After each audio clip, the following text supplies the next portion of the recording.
मंच पे तशरीफ फरमा तमाम जिम्मेदारान, वक्त 20 मिनट बचा हुआ है 10 बजने में, इसके लिए मैं नाम नहीं लेता हूँ, माजरत चाहता हूँ तमाम लोगों से। तमाम जिम्मेदारान और मेरे सामने तशरीफ फरमा अहमदनगर, नासिक, धुलिया, नंदुरबार और जलगांव से आए हुए अलग अलग तालुका, अलग अलग देहात, अलग अलग डिस्ट्रिक्ट से आए हुए तमाम ही हमारे मेहमान और तमाम ही मेरे मीडिया के साथी दोस्तों और साथियों, सबसे पहले मैं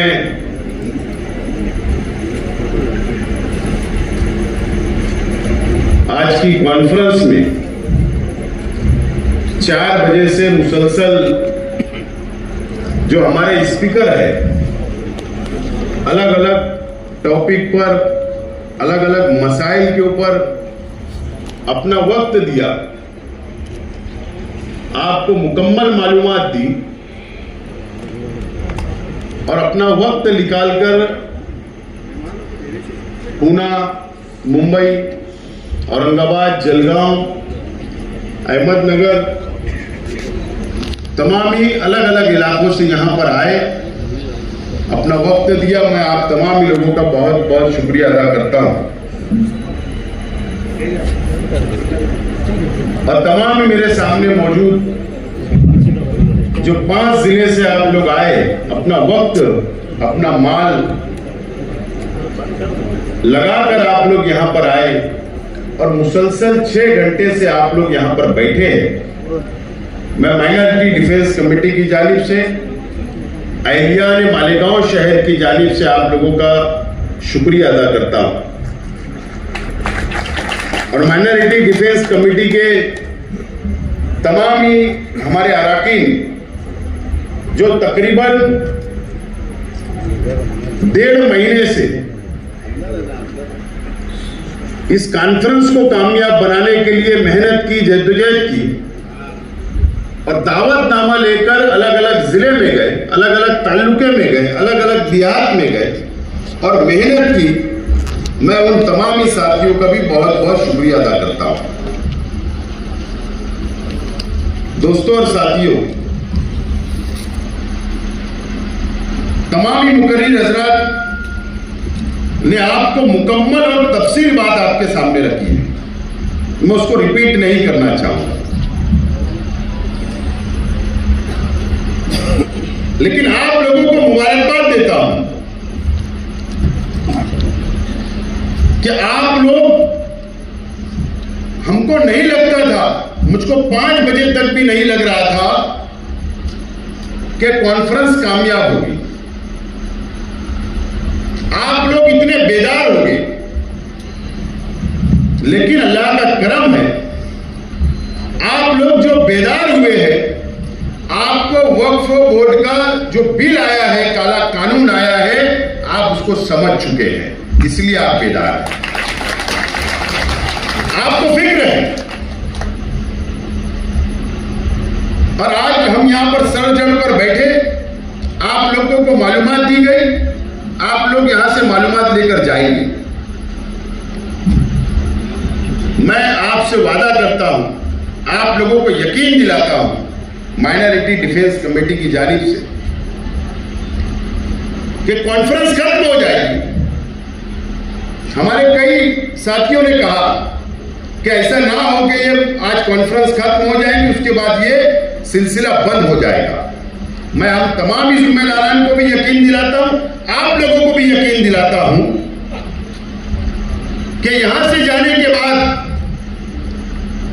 चाहे वो 5 जिले के हो आप लोग, या महाराष्ट्र के जिन लोगों के मस्जिद के मसाइल हो, मदरसे का मसला हो, दरगाह का हो, खानका का हो, कब्रस्तान का हो, ईदगाह का हो, या वक्फ की हमारी प्रॉपर्टी का मसला हो, अगर आपको लगता है कि हमारी मदद लेना है तो आप आधी रात को हम लोगों को याद करो। हम आपके साना बसाना, आपके मसाइल हल करने के लिए आपके गांव तक, आपके शहर तक इंशाअल्लाह जरूर आएंगे। ये यकीन हम लोग आप दिलाते हैं। मुझे पता है कि वक्फ बोर्ड के ऑफिस में जब आप लोग जाते हैं सब थक चुके हैं। कई यहां पर बैठे कई साथी होंगे, सिर्फ वहां जाना है, तारीख लेना है, आना है, कोई काम वहां पर नहीं होता। लेकिन मैं आपको यकीन दिलाता हूं कि हम लोग सियासी लोग हैं, समाजी लोग हैं, और आप लोगों से जो काम आप नहीं ले सकते हो वो काम हम बहुत अच्छी तरीके से ले सकते हैं। ये बात आप नोट कर लें। जरूरत पड़ने भी तो हमारा काम अगर अंदर के ऑफिस में नहीं हुआ तो हम गेट पे बैठ जाने वाले लोग, हम तो ऐसे लोग। तो आपको यकीन दिलाता हूं कि आप लोग जो भी काम लाएंगे हम आपके साथ आइंदा भी खड़े रहेंगे इंशाअल्लाह। आप लोगों का साथ रहा तो हम लोग ये लड़ाई को आगे तक इंशाअल्लाह लड़ते रहेंगे आप लोगों के लिए, इस बात का मैं यकीन दिलाता हूं। आज मुझको ये मंच मिला, मुझे कुछ चंद बातें बोलना है। आज मैं यहां कोई सियासी हैसियत से नहीं खड़ा हुआ, यहां अलग अलग पार्टियों को, अलग अलग विचारधारा को मानने वाले लोग भी मौजूद हैं। लेकिन मैं एक एमएलए रह चुका हूं 5 साल, मेरा अपना तजुर्बा मैं आपके सामने रखना चाहता हूं। मैं 2014 से 2019 तक मैं एमएलए था। उस वक्त भी बीजेपी की सरकार थी और उस वक्त भी मुसलमानों के मसाइल असेंबली के अंदर उठाने का काम मैंने किया। यह महाराष्ट्र जानता, मेरा शहर जानता है। और उस वक्त की मैं बात बोल रहा हूं कि वक्फ के ताल्लुक से मैंने असेंबली के अंदर सवाल रिकॉर्ड पर मौजूद है। उस वक्त एकनाथ खड़से साहब माइनॉरिटी के मिनिस्टर थे, बीजेपी की हुकूमत, कोई भी मुस्लिम एमएलए, कोई भी मुस्लिम मिनिस्टर उस सरकार में नहीं था। उस वक्त मैंने सवाल किया कि महाराष्ट्र के अंदर वक्फ की कितनी प्रॉपर्टी है, कितने एकड़ है। जवाब आया था और एकनाथ खड़से साहब ने असेंबली हाउस के अंदर खड़े रहकर कहा था कि महाराष्ट्र के अंदर तकरीबन अंदाज 1 लाख एकड़ मुसलमानों की है, वक्फ की प्रॉपर्टी है और वो मुसलमानों की प्रॉपर्टी है। ये जवाब माइनॉरिटी मिनिस्टर का उस वक्त था। दूसरा सवाल मेरा था कि अतिक्रमण कितने पे हुआ है, तो दूसरा सवाल का जवाब यह था कि 70,000 एकड़ जमीन के ऊपर अतिक्रमण इस महाराष्ट्र के अंदर। ये रिकॉर्ड की मैं बात बोल रहा हूं, जो महाराष्ट्र के असेंबली के रिकॉर्ड पर मौजूद है। उसके बाद हमने सब बहस हुई, हमने कहा ये अतिक्रमण कब निकलेगा। उन्होंने कहा कि हम एक वक्फ बोर्ड को फंड देंगे, अधिकारी देंगे, अतिक्रमण निकालेंगे। बातें तो बहुत होती है लेकिन उस पर अमल नहीं होता, उस पर अमल नहीं होता।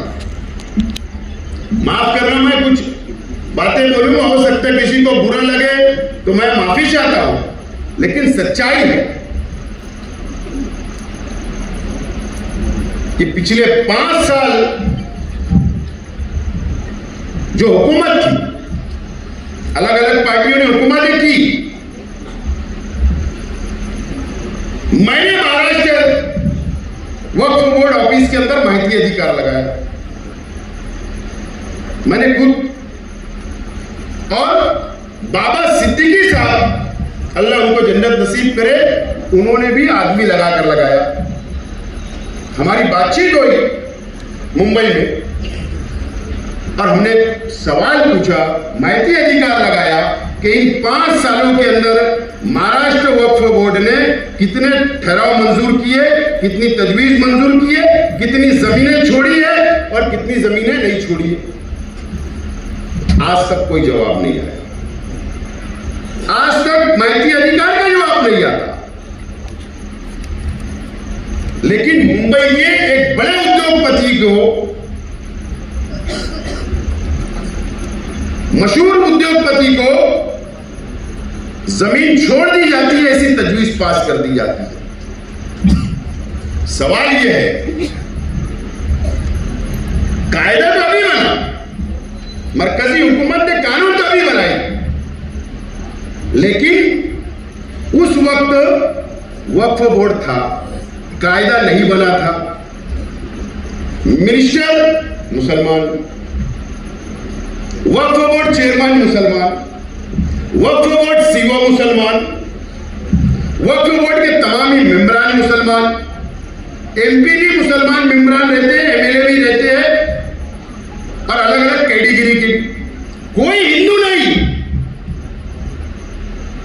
फिर क्या वजह है कि उस वक्त भी एक उद्योगपतियों को, पति को करोड़ों की जमीन छोड़ दी गई मुसलमानों की, और ना जाने महाराष्ट्र के अंदर ऐसी कितनी जमीनें तजवीज पास करके छोड़ दी गई, कोई सवाल करने वाला नहीं है। और अगर कोई सवाल करता भी है, मालूमात मांगता भी है, तो उसको जवाब नहीं मिलता। मैं आज कुछ देर के लिए, मैं सियासी नहीं हूं, बहैसियत मुसलमान, आप भी सोचिए कि हर पार्टी उस वक्त की बॉडी में, महाराष्ट्र की ऐसी कोई भी पार्टी बची हुई नहीं थी जिनका वक्फ बोर्ड के अंदर मेंबर नहीं था। वक्फ बोर्ड के अंदर मेंबर नहीं था, ऐसा नहीं था। हर पार्टी के मेंबर, हर पार्टी के चेयरमैन, अपोजिशन का भी और रूलिंग का भी, एक हम्माम में सब नंगे थे। उसके बावजूद भी तजवीज पास हो जाती और मुसलमानों को धोखा मिलता। और ठीक है, स्टेज लगते तो अलग अलग बातें होती, दुआएं दी जाती मुसलमानों की, एक अलग बात है, लेकिन मुसलमानों को धोखे में रखा जाता है। मैं सिर्फ आपको ये बैकग्राउंड समझाने की कोशिश कर रहा हूं कि हमको धोखे में नहीं आना है। अब तो कायदा बदल गया, कायदा बदल गया। आज हम ये सर जोड़कर बैठे किसके लिए? इसीलिए कि मरकजी हुकूमत ने नया कानून बना दी वक्फ बोर्ड का, इसीलिए बैठे ना।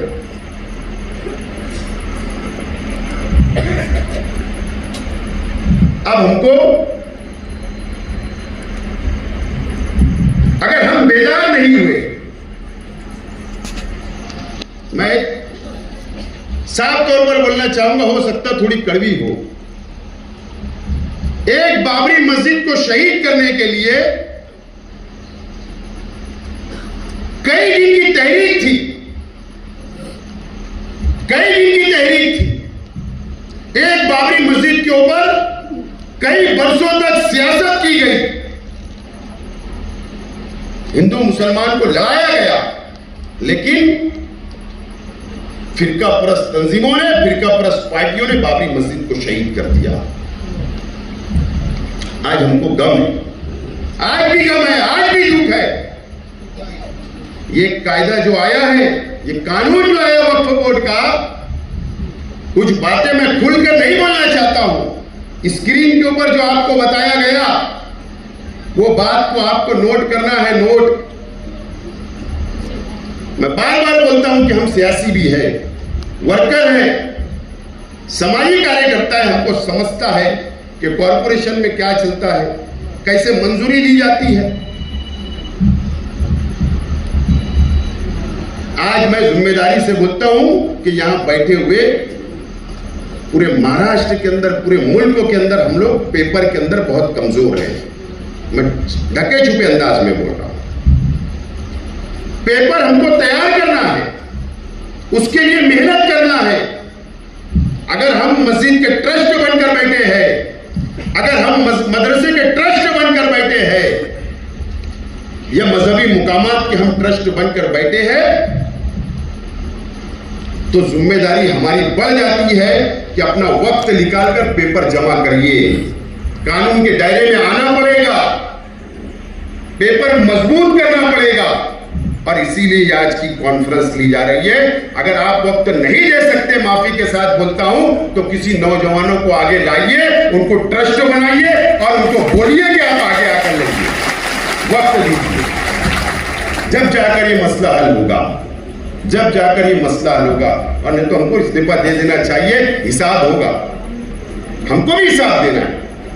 अल्लाह ना करे कि बुलडोजर की सियासत, मौलाना उमरान साहब ने कहा कि यूपी में क्या हुआ, इस महाराष्ट्र के अंदर आ गए। आज बेदार होने की जरूरत है। यहां से जाने के बाद मीटिंगें लीजिए आप मस्जिद में, मीटिंग लेने के बाद अपने पेपर निकालिए, कहां हम कमजोर है, कहां हमारी जरूरत लग रही, कहां ये हमारे मंच पे बैठे हुए सब माहिर है, इनसे फोन करिए, राब्ता करिए, मालूमात लीजिए।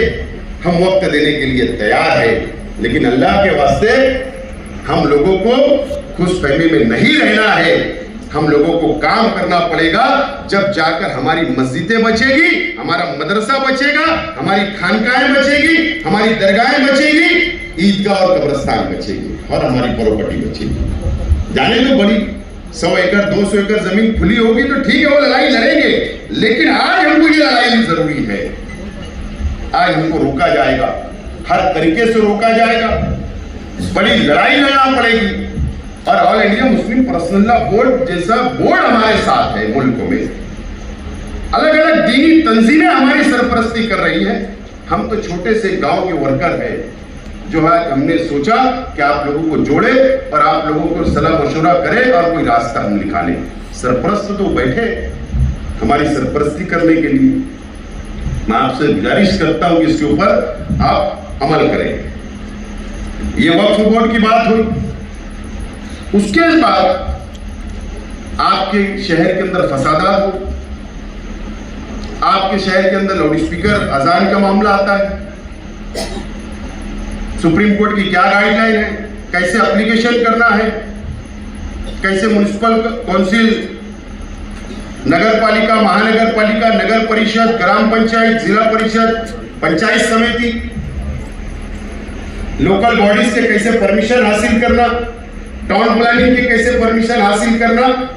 ये बात बिल्कुल सच है जो हमारे आर्किटेक्ट साहब ने कहा कि अगर आप मस्जिद के नाम की फाइल अगर दाखिल करोगे कि हमको बांधकाम परमिशन मस्जिद बनाने के लिए दो, तो वो नहीं मिलने वाला है, नहीं मिलने वाला।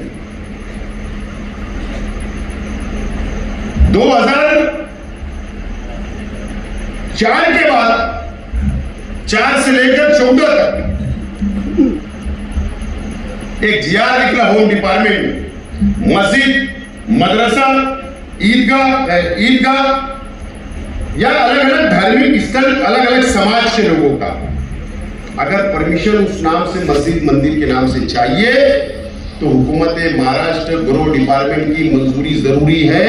और उसकी प्रोसीजर इतनी हार्ड है कि गली से लेकर मुंबई तक फाइल दौड़ाना है, कलेक्टर वायर विभागीय आयुक्त, तो बहुत बड़ा प्रोसीजर है। और वो मंजूरी देंगे तो ही नगर पालिका रिटर्न प्रपोजल आएगा और रिटर्न उसके बाद ही मंजूरी मिलेगी। तो अब बताइए, आप खुद सोचिए कि नहीं मिल पाएगा तो इसके लिए क्या हिकमत अमली हो सकती, वो भी हम लोगों को सोचना है, समझना है। और आपके शहर के जो भी मसाइल है उसके लिए भी माइनॉरिटी डिफेंस कमेटी को जब भी आप आवाज देंगे, हम सियासत से ऊपर उठकर आप लोगों के काम करने के लिए तैयार हैं। दोस्तों और साथियों,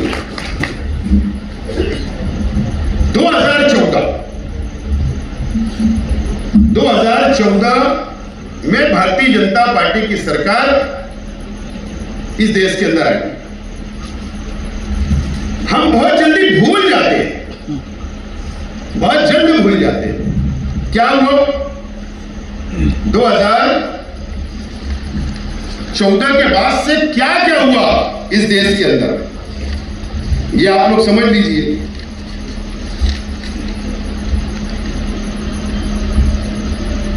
ट्रिपल तलाक का बिल आया,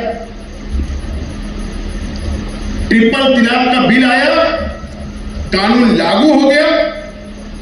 उस वक्त भी all India Muslim personal law board ने तहरीक चलाई, सुप्रीम कोर्ट गए, कानूनी लड़ाई लड़ी गई,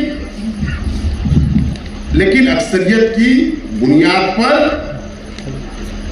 ट्रिपल तलाक का कानून लागू हो गया।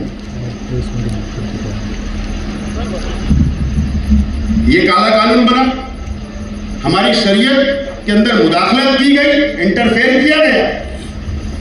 उसके बाद एनआरसी आया, CAA आया, उसके बाद भी हम लोग रास्ते पर कई शाहीन बाग बने, मुल्क में अलग अलग इलाकों के अंदर, अलग अलग शहरों के अंदर एनआरसी की भी तहरीक चली। उसके बाद एनआरसी लागू हो गया। उसके बाद ही हम लोगों ने घबराकर जज्बात में सियासी लोगों से कांटेक्ट नहीं करते हुए एजेंट मार्फत पूरे मुल्क के अंदर या मालेगांव हो जन्म दाखला जरूरी है, जन्म दाखला जरूरी है बनाना शुरू कर दिया। एजेंट के भरोसे आज सजा हम भुगत रहे। ये काला कानून बना। अभी वक्फ बोर्ड का बिल आ गया, ये काला कानून बना। सामान्य नागरिक कायदा आया, उसका ड्रॉप वगैरह तैयार हुआ, बाद में कुछ पेंडिंग चल रहा है। वक्त वक्त के ऊपर धमकियां मिलती है हमको केंद्र सरकार से, क्या हाल में लागू करेंगे, ये कायदा आया आ जाएगा। और मैं आज ये तमाम जिम्मेदारान की मौजूदगी में, इस मीडिया की मौजूदगी में आप लोगों से मैं एक गुजारिश करना चाहता हूं। हमने हर काले कानून से लड़ा और लड़ते रहेंगे।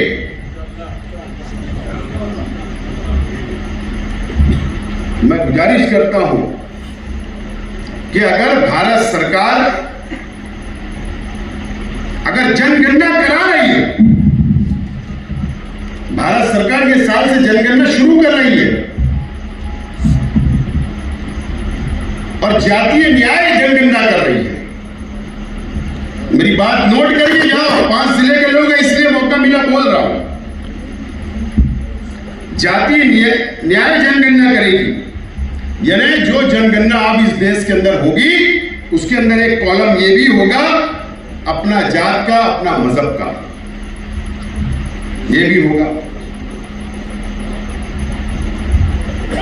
अब हो सकता है तो जातीय न्याय जनगणना जब होगी तो कौन लोग करता है, कौन अपने घर तक आते हैं, या ग्राम पंचायत के लोग आएंगे, या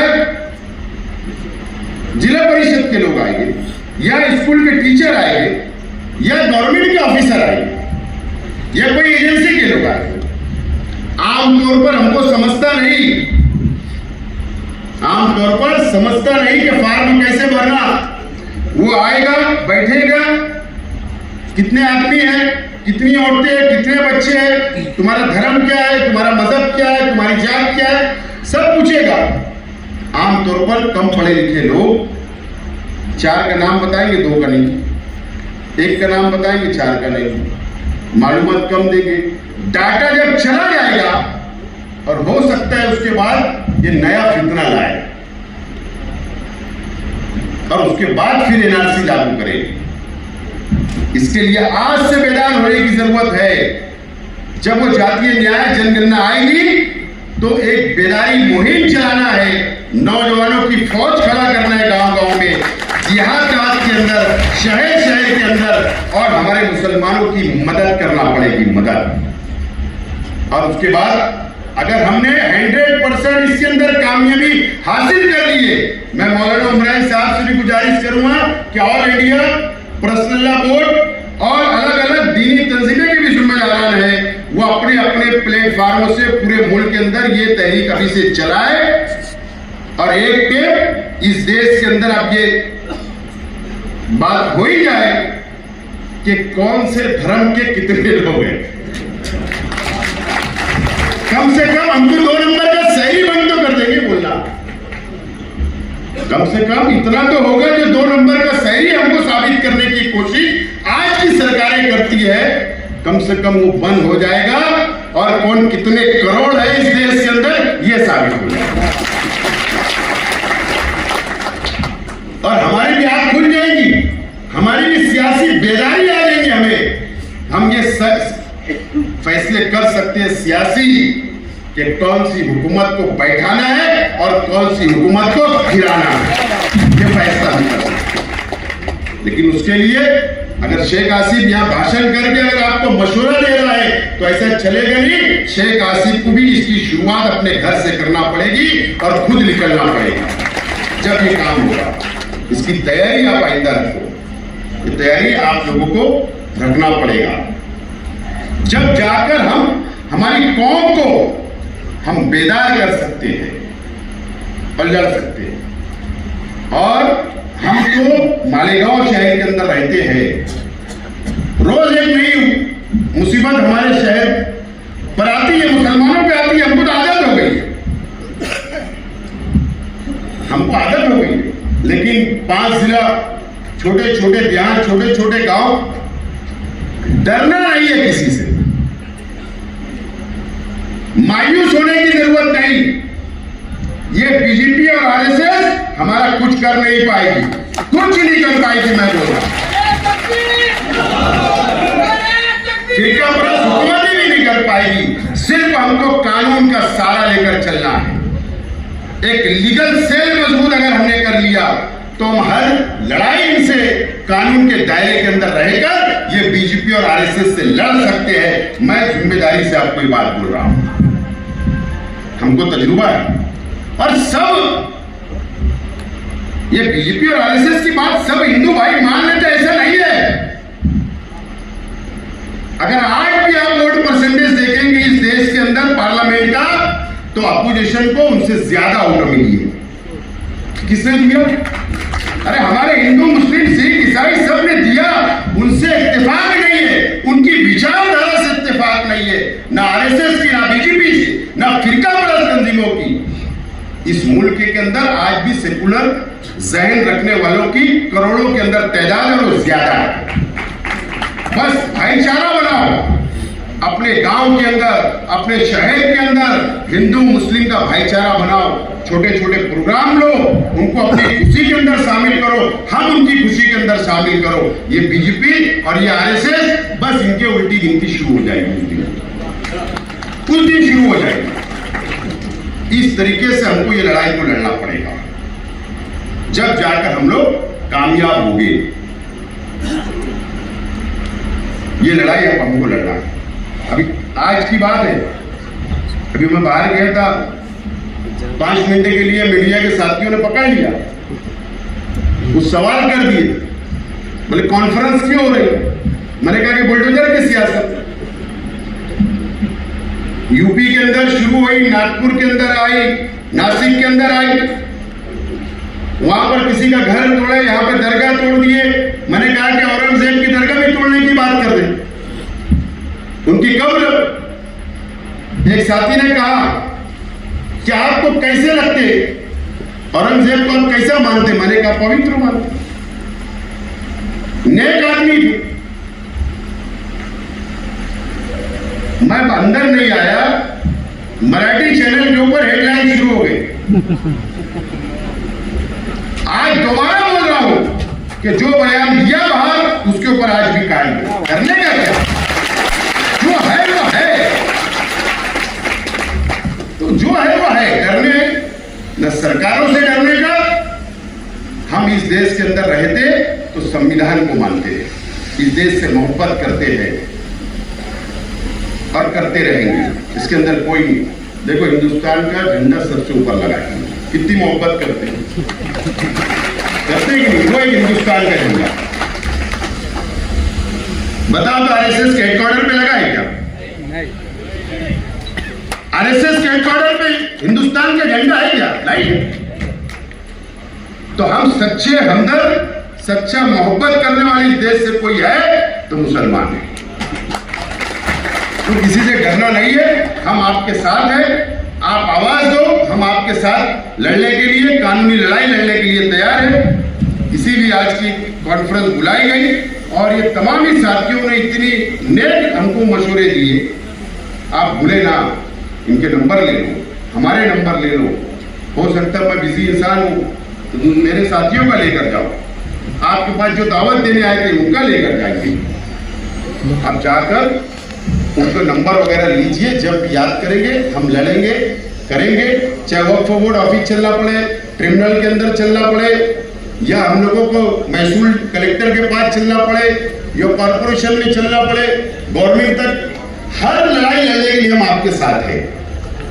ये लड़ाई सियासत से हटकर एक कौम के लिए, मिल्लत के लिए लड़ना है और इंशाअल्लाह हम लोग लड़ेंगे और जीतेंगे। आप लोग आए, आप लोगों का मैं बहुत बहुत शुक्रिया अदा करता हूं, इस उम्मीद के साथ कि